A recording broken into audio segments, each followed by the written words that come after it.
Essa discussão é a discussão do momento, né? Até onde o Banco Central deve ir com os juros, não só aqui, acontece também lá fora.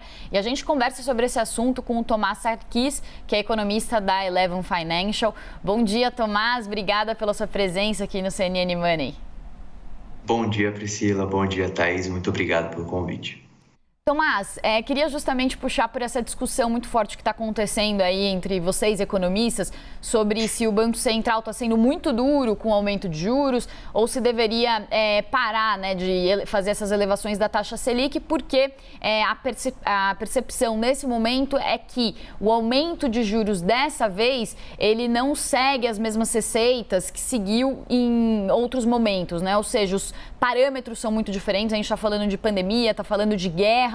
Então, talvez a ferramenta para conter a inflação dessa vez, por meio de juros, não seja a mesma ferramenta usada das outras vezes ou não surta os mesmos efeitos.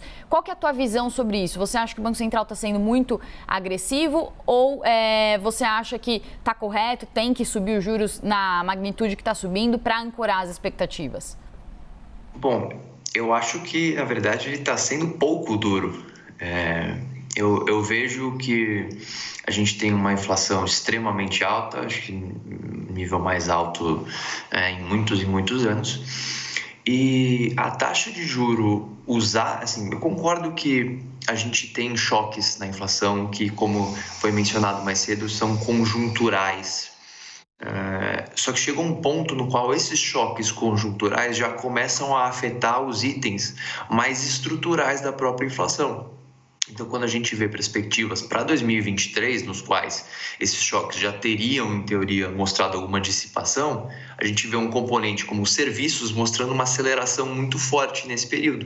Então, a gente fala, opa, como os serviços são muito menos propensos a esses choques, isso indica que o Banco Central deveria, sim, subir o juro para controlar essa inflação, para a gente não entrar continuar nessa espiral inflacionária. Então, eu acho que ele deveria, na verdade, ser mais duro do que ele está sendo. Mas, fazendo uma comparação do que está acontecendo aqui no Brasil com lá fora, os Estados Unidos, a Priscila trouxe aqui o impacto da fala do Jeremy Powell, hoje ele fala de novo na Câmara americana, e para a gente essa diferença entre o juro brasileiro e o juro americano sempre foi importante, para o bem ou para o mal. Qual o efeito esperado para agora?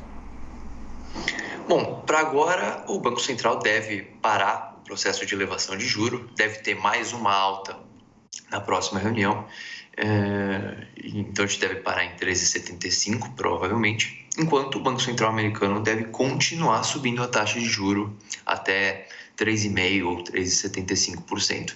Vale lembrar que esse é um nível extremamente alto de juro que está sendo contemplado para os Estados Unidos. Agora está num nível na média, mas no final desse ciclo vai ser um nível extremamente alto.